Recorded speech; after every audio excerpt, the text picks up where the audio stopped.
Welcome into Texans Cookout. Chancellor Johnson, Jonathan Alexander of the Houston Chronicle, ESPN's DJ Anime, and Brian Big Sarge Bearfield of Big Sarge Media. The Houston Texans, they beat the San Francisco 49ers in a much-needed victory, 26-15 at NRG Stadium, where the offense looked really, really good, especially coming off of that loss on Monday night to the Seahawks, and the defense continued to do what the defense has really done all year long.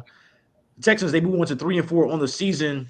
Let's start with the offense because, as I mentioned earlier, I think outside of that, what was it, the Baltimore game? This was the best the offense has really looked over the past couple of years. What did you guys make of the Texans' offensive performance and the job that CJ Stroud did, particularly without his wide receiver one and Nico Collins? Yeah, I mean, I thought it was a good performance considering they were missing their best offensive weapon. I mean, Nico Collins has meant so much to this offense. They haven't had Joe Mixon, so they haven't had that second weapon. So I thought we saw a lot of good things. I thought throughout the game, you saw CJ Stroud really in control, taking control. The offensive line, of course, protected him. And like he said, like when you give him time, he's among the best in the league. And I thought he really showed that. They showed a lot of poise. Having said that, I thought that where they struggled most was definitely in the red zone. They were 1 of 5 on red zone opportunities. I was just going back and looking at the film. They have a lot of negative plays once they reach the 20-yard line, and that's one thing they're going to have to fix. DJ. Yeah, I thought it was a good outing. There were some plays. Well, I give credit where credit's due. There's some plays that I like, some not really the creativeness, but being able to use and anticipate what the Niners defense was going to be in and call things to put that in conflict. That's not going to always work, but I think on the pass to Louis Marks, he caught the Niners in man coverage across the board, and obviously they're sending a blitz. And like if you look at it, there was a slot over here, and he was running an over route, someone else running an over route, and then like one Niner defender fell, and then this guy that had an over route was wide open, and obviously he hit Louis Marks. But either way, like that could have been a big play regardless. And the CJ pass to Jalen Noel, like that was a nice play action play that generated a big reception. So when you see things like that, you got to tip your hat to that and be like, all right, that's good to see things like that. Obviously, now the next test, in my opinion, is what do y'all do when a team can get pressure with just 4? You know what I'm saying? I think we're gonna see some of that next week against the Broncos. You know what, DJ? It's funny that you say that. That play that you're talking about on that Woody Marks reception, Chancellor and I was sitting next to each other in the press box, and after that play happened, Chance said they got somebody that's wide open right there. It was somebody that's wide open. So we went and we looked at it, and we could see that it was Hutchinson actually that was open. And then they came back and they ran some form of variation of that play the next time around, and they were able to, able to complete that. I will say this. I felt like there's still a lot of meat left on the bone when it comes to the Houston Texans offense, but I get it. I got it. Saying that was, he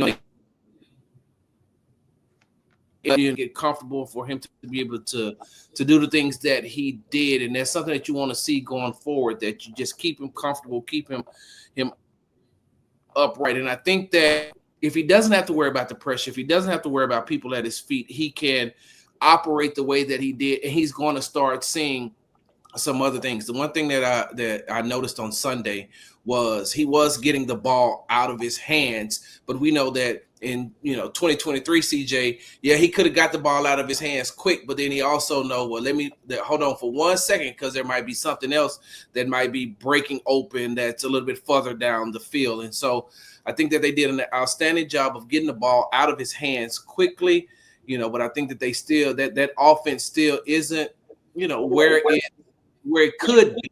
That's what I'm going to say. And I also think real quickly what Jonathan said about the red zone. I would like to see, especially when Nico Collins comes back, I would like to see Nick Caley take advantage more of his big wide receivers. And sometimes, I want to use a basketball term. You just need your big wide receivers to go in and box out. Just box out, turn around, and get big. Turn around, box out. That's exactly what they tell, centers and power forwards when they go into the post. Hey, put your man on your hip, get big, be a big target, and then, so that the point guard will be able to get you the ball. That's what I feel like that they should be able to do is to, have those big wide receivers in, Nico Collins, Xavier Hutchinson, and Jaden Higgins just go in, and even with Dawson Schultz on the field, just go into the end zone, 1-2 of y'all, and just get big. I'm not mad at that at all. I think this is one of the best, as I mentioned earlier, offensive performances I've seen from them over the past couple of years. And the thing that stood out to me, and I turned to Sarge because we were sitting next to each other at NRG Stadium, where it was really the opening drive for the Texans to begin the game, where they marched down the field and it was like a 16-play, 57-yard drive, ate up 10 minutes of that first quarter. So the Niners didn't touch the ball until towards the back half of that first, and as Jonathan mentioned, they had to finish in the red zone, and they didn't get 6 out of that, but just to start the way they did, controlling the game, I thought was really important. The other thing too is how they did respond without Nico Collins, and obviously there's been conversations about the wide receiver room and the ability for certain guys to get separation, and all the wide receivers, helping out CJ the way they need to be, and without Nico. Whether it was Jalen Noel, who had his really, his best game of his career, to Jaden Higgins getting into the end zone, to Xavier Hutchinson making a number of plays. CJ did a really good job of spreading the ball out to a number of his targets. Even Braxton Berrios, before he got hurt. I'm looking at the box score, and multiple guys had over 5 targets. And once again, without Nico Collins, I thought this was really impressive. Even with it being a banged up 49ers team. This is the second time this season where the Texans have taken advantage of a team missing some things, and so you can only play who's in front of you. And they didn't do a good job, of course, night, but to bounce back the way they did offensively on Sunday, I thought was overall impressive from this offense. Shot clock. Hey, you don't do that when you're on the other ones. Don't do that don't do that on here. He acting around us. Yeah. Don't if you don't do it over there at that other one, don't do that over here. Shot clock. All right, go ahead. None of anything. It was a joke between me, Chance, and Pep. You know what I'm saying? Now the Texans were really killing on those in-breaker routes, and they were dominating. And eventually, that's going to open up things more, as teams try to stop that. So, they found a formula. But it's really dependent on the offensive line, whether they block and whether the running game can get going. If those things are not going, it's still going to be a struggle. But they've got to do those things consistently for them to make any type of run. I will say this: the one you could tell that the offense was clicking on yesterday, because on their third drive, the first 2 drives ended in field goals. On that third drive, when he hit Jalen Noel for 44 yards, and a couple of plays later, that's when he hit Jaden Higgins for that 12-yard touchdown. But if you go back and you look at that play, am I freezing? If you go back and you look at that play, there's only 2 wide receivers in the route. There's only Jaden Higgins, Jalen Noel in that route. In the going out into the routes, and so that's how you know that CJ had enough time to be able to get him the ball, and it was a perfect pass. And I like a wide receiver. One thing that I really like about how Jalen Noel caught that ball, I think I turned a chance to say this in the press box, was he allowed the ball to drop into him. He didn't give any indication that the ball was coming while the defender was right there, and I thought that was. that was a really nice catch, but I thought that was a really nice pass from CJ. But like you all said, like we said earlier, none of that would have happened if he wouldn't have had the protection. Absolutely. I think that's why I kind of get not annoyed, not the right word. But I just kind of get baffled, and I just laugh when people question. I remember I had a phone call with one of my homeboys. I ain't gonna say who his name is. I'm talking on the phone with him for like 30 minutes as I'm on the way to gym. He should have probably went himself, but that's not here or there. And he's like, man, nah, CJ not top 10, CJ not top 11, 12, he not none of that, blah, blah, blah. And he a Cowboys fan. I'm like, bro, you gotta acknowledge the fact that his pass protection hasn't been good over the last couple of years. Nah, bro. So like, you basically gotta just deal with it. He's like, and I'm like, sometimes his weapons have been hurt, blah, blah, blah. He's like, so that doesn't matter. Basically, that doesn't matter. I'm just like, all right. He a Cowboys fan. I'm like, all right, when Dak had his weapons, good old line, he put up numbers. Yep. Then last year, before he got hurt, he wasn't putting up numbers. He was like, nah, the offense was still top 10 in points. I'm like, no.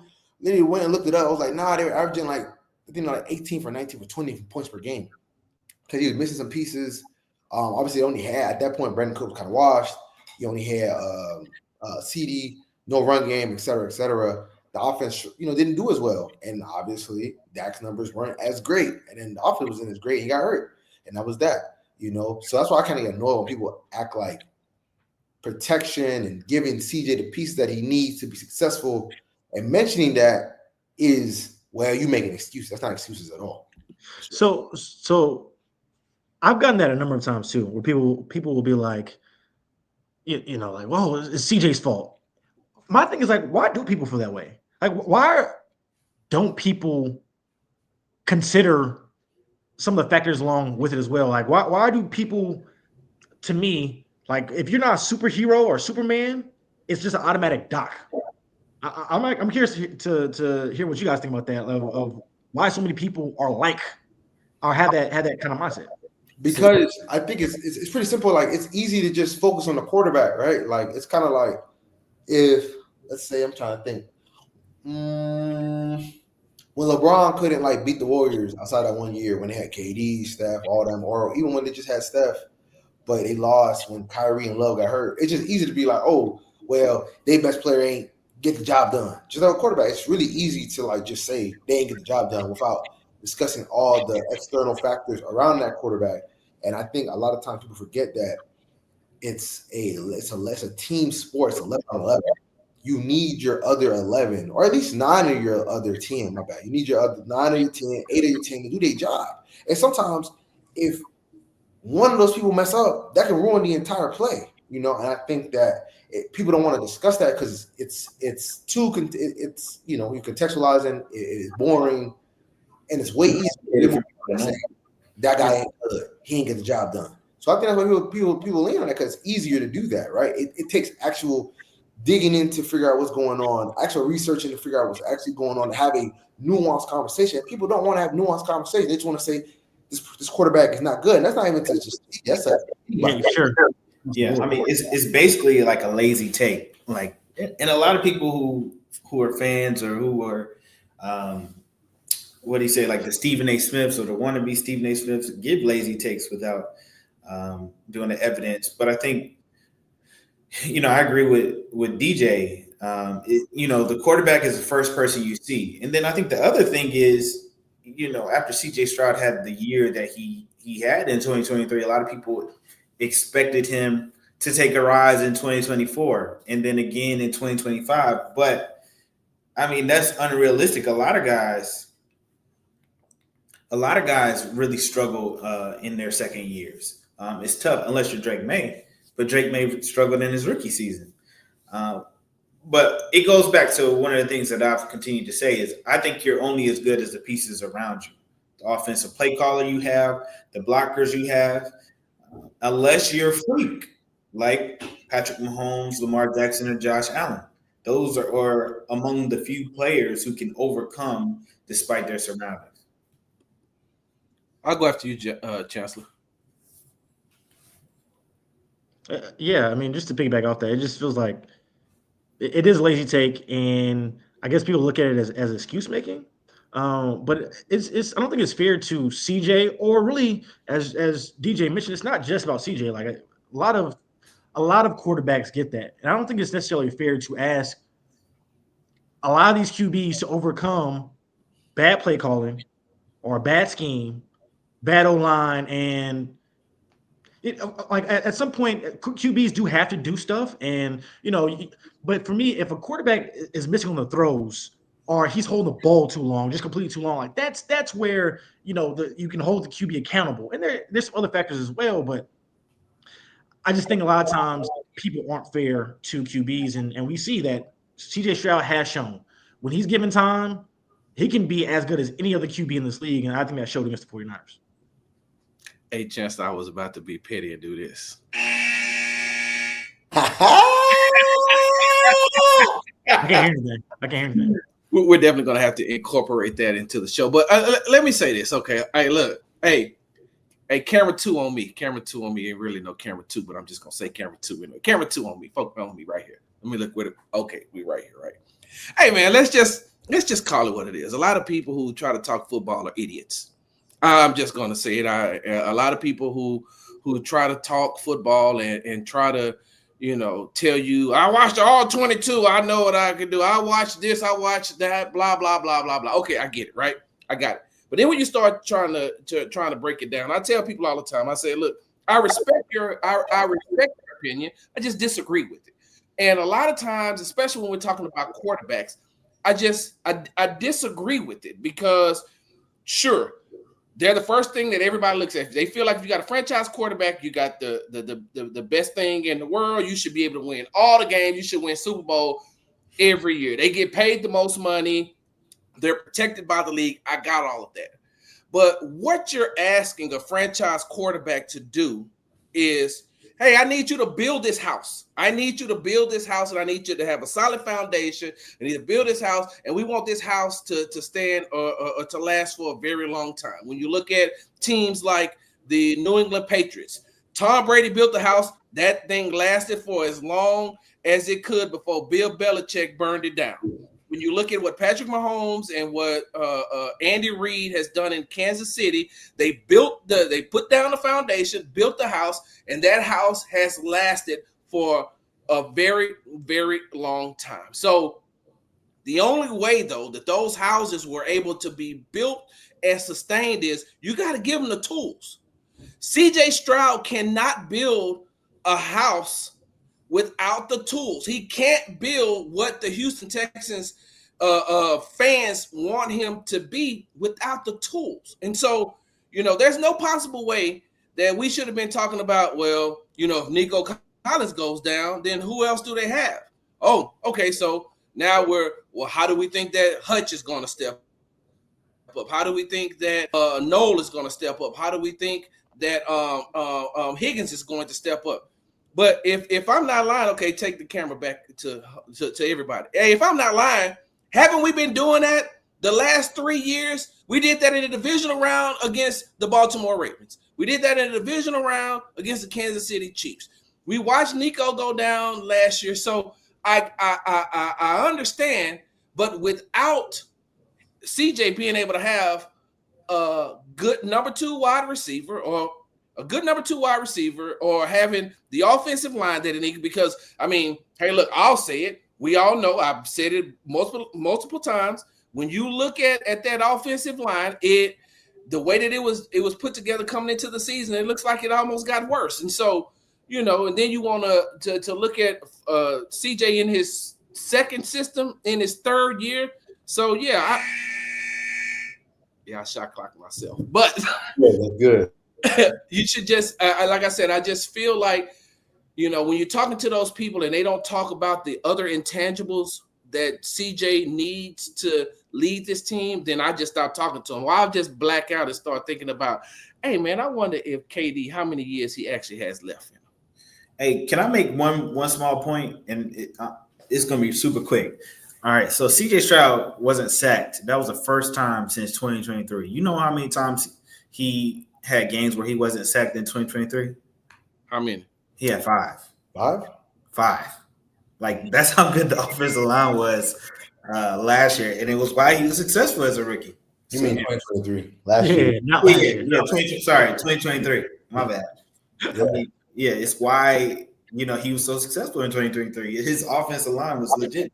Yeah, I would say to piggyback off of that, when it comes to criticizing quarterbacks, if you want to make your podcast, your Twitter, your TikTok, your TV show pop, you gotta have strong takes on quarterback. You're rarely ever gonna see like the nuance take. yeah. If you ever want, it's not gonna be down the middle where it's like, all right, now some podcasts, like some really in depth football podcasts, will like Nate Tyson, like Charles McDonald, they do some really good work, whatever. Mina Kimes is whatever. But if you talking about like people that their stuff is built off of hot takes, it's just not going to be down the middle. You think you're going to get a nuanced take from when Shady McCoy was on Speak with Emmanuel Acho? It was going to be he's way over here. Oh, he's way over here. You know what I'm saying? And like you gotta pick a guy, or you gotta pick a guy to root against. Yeah, it's really that simple, right?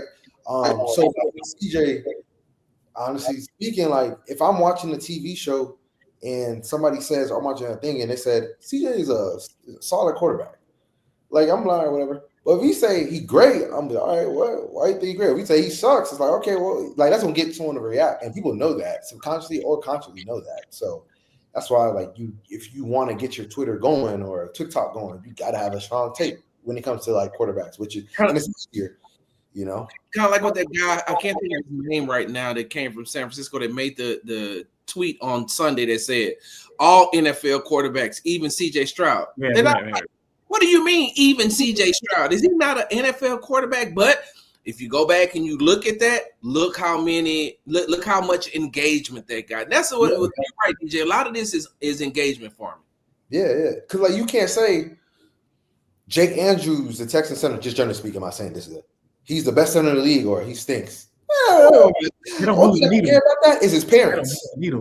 That's it. The only people care about is his parents. You know what I'm saying? If you say like the Falcons punter punts a beautiful ball, you'd be lucky to get 2 retweets. Wait, I did not know that Pittsburgh Steelers had a black punter. That's another story for another time. But like if you say, wow, the Pittsburgh Steelers punter can really punt, people be like, all right. But that's why we still get, Jalen Hurts a top 10 quarterback, every single week. Because or obviously, like you said what? Because people that, strong opinion. Or Dak Prescott, or think about, as I mentioned, and we see how it actually played out, but when they both were playing pretty good football, the Justin Herbert versus Tua debate, right? And everybody had to pick sides. Well, not everybody, but the people who engaged in that type of conversation was, oh, I'm team Tua or I'm team Herbert, without just having an actual conversation. It just doesn't seem like we have many of those anymore. Now, looking ahead at the schedule for the Texans, you got Broncos next week, another divisional matchup, a chance to get revenge over the Jags, on the road versus Titans, and at home for a Thursday night football game versus Bills. Where do you guys see the Texans right now as the ultimate goal when you start the season was to see if the Texans could get over the hump? Can they even get to the hump right now, sitting at 3-4? DJ. Right now, we were talking about the locker room, like the way the standings look. I think they're 9th or something like that. They're behind Kansas City and Jacksonville, right? You got the Ravens. They're ahead of the Ravens, but the Ravens can get in is if they win the AFC North, which is not off the table because I think if they win on Thursday, they can actually get the ball rolling. So in the Pittsburgh has a tough schedule down the stretch. So point being, that's one spot that's going to be gone. Can they catch the Colts? That's going to require an all-time type of collapse that you usually don't see from a team that is good in the trenches. So I don't really see them catching in the AFC South. I wouldn't be shocked, but I don't really see that. Like I don't think that, like for me, it's not realistic. If they do, great. If they don't, I'm not going to kill them for that. Them not catching it right now. So we're just coming down to, can the Chargers, Broncos fall apart? That's what it comes down to, because the Chiefs are going to be the Chiefs. The Chiefs will win that division, and then the Broncos will probably finish 10-7 or 11-6 or whatever. And you got to hope that the Jags fall apart and something apart. You know what I'm saying? So who would that be? The Texans do control their destiny in that, because they do get to play the Chargers and they get to play the Broncos. And those are two teams that are clearly ahead of you, that have some games on you that if you can knock off, you'll be in a good spot. I can't hear you. You're muted. Hey, you muted. Looking at that schedule now, like the Texans kind of do have to go 4-0 over the next 4 weeks because you need these tiebreakers, whether it's with the Broncos.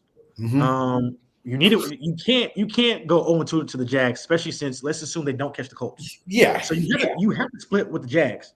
Yeah. And then you play Tennessee. If you lose to Tennessee and miss this run, if you try to catch up, like that is a must-win game.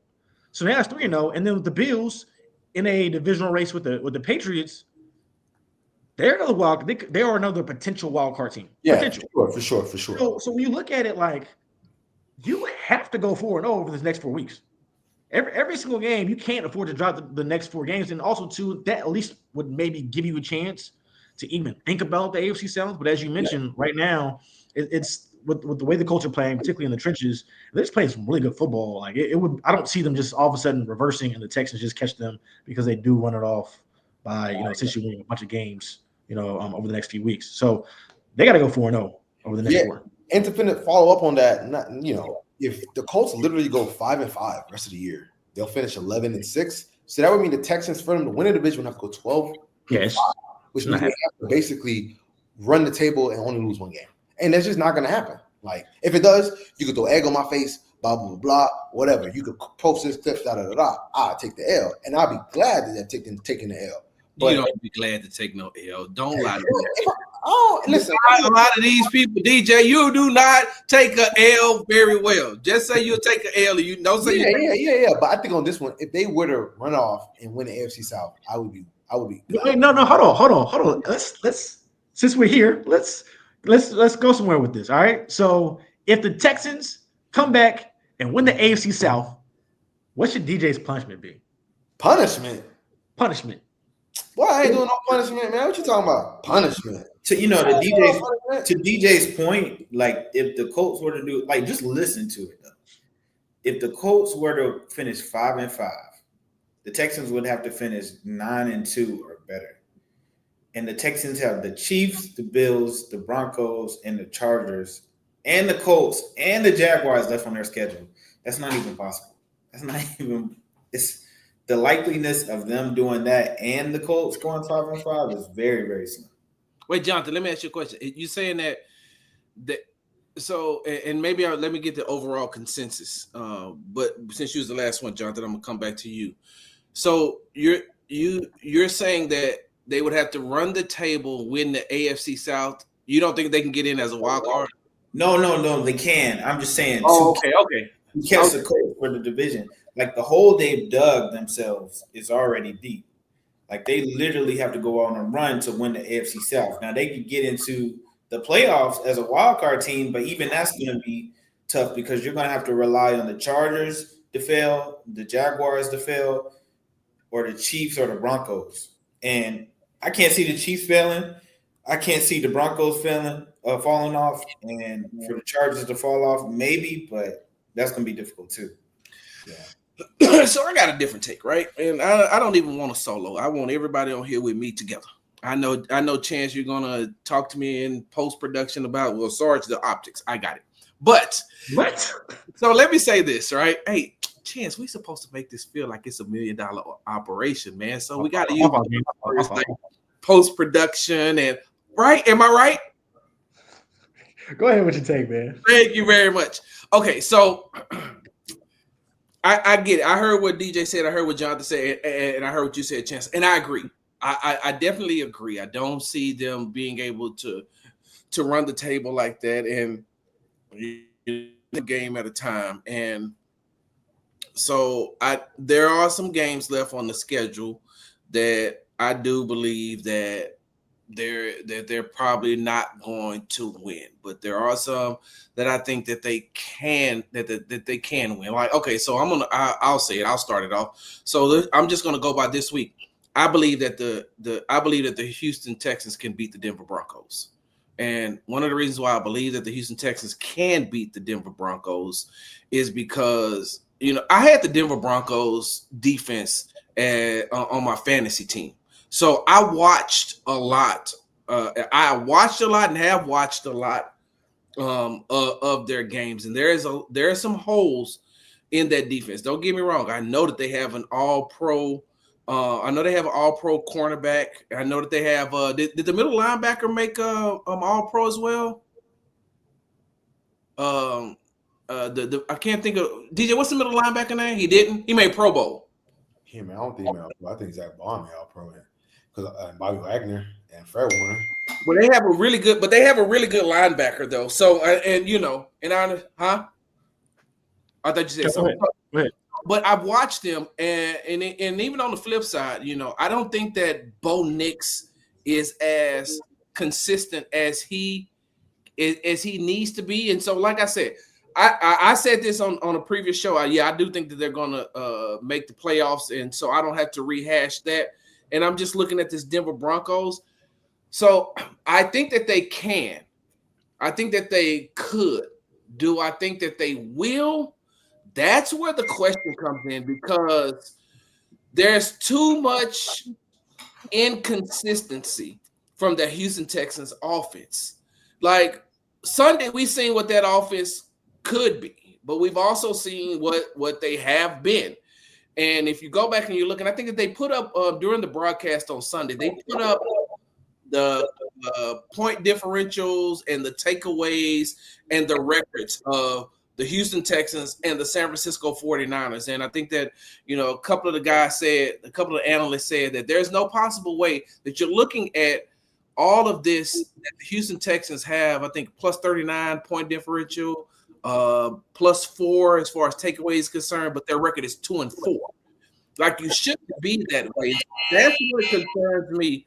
That's what concerns me with them beating the Denver Broncos and then going on and winning the games that we believe that they should. Like, I believe they could beat the Jacksonville Jaguars, but they can go there and lay an egg. I believe they could beat the Tennessee Titans. I think that they may split with the Indianapolis Colts.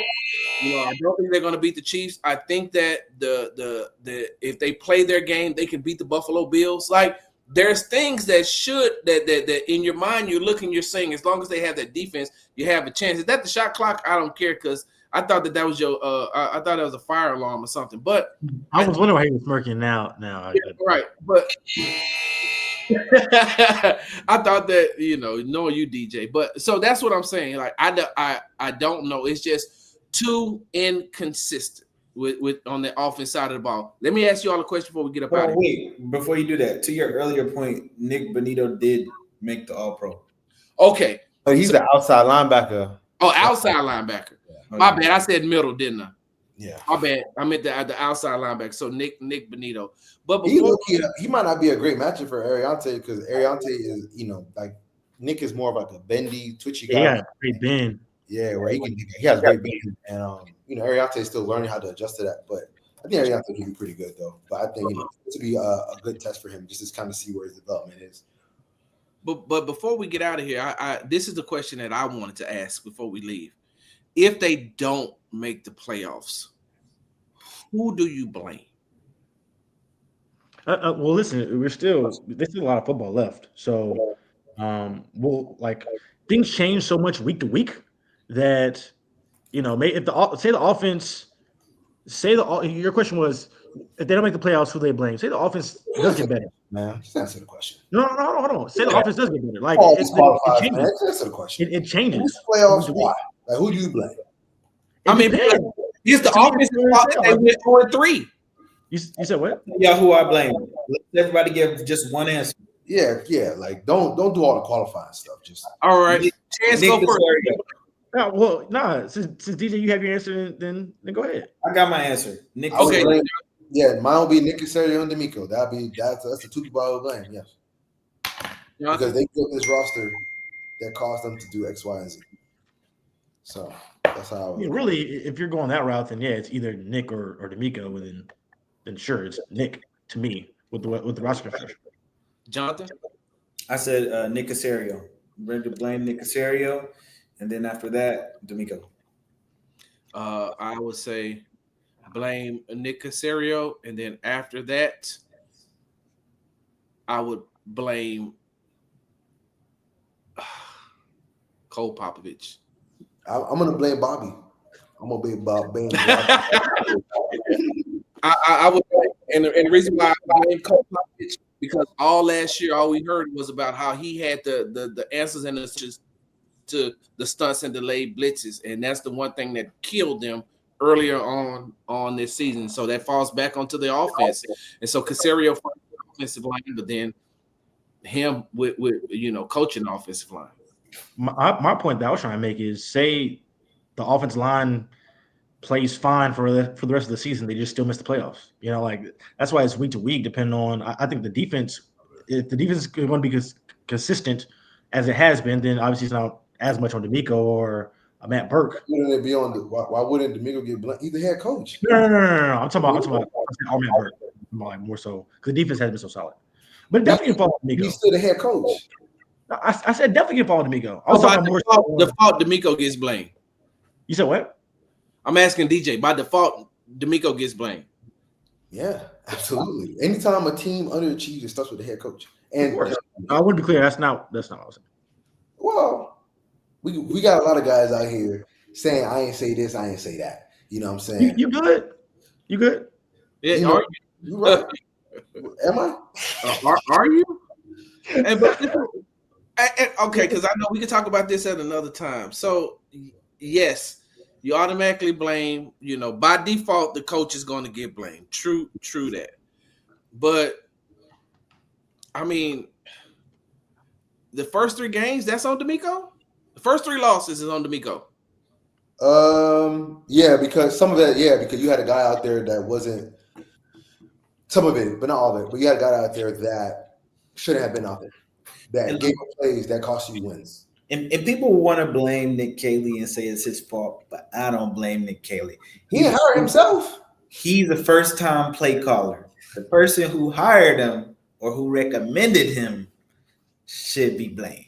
Well, you said Caserio. Hey, because if I'm Nick Caley, if I'm Jonathan Alexander and somebody want to offer me an offensive coordinator position with $3+ million, I'm gonna do it too, even though I know I suck at it. So when people say first time play caller, like this, it kind of goes back to the, how people want me to have experience, but they won't give me experience. Right. And so you were right. And Jonathan, I agree with you. That's why I said exactly what you said and what other. First person to me is Nick Caserio.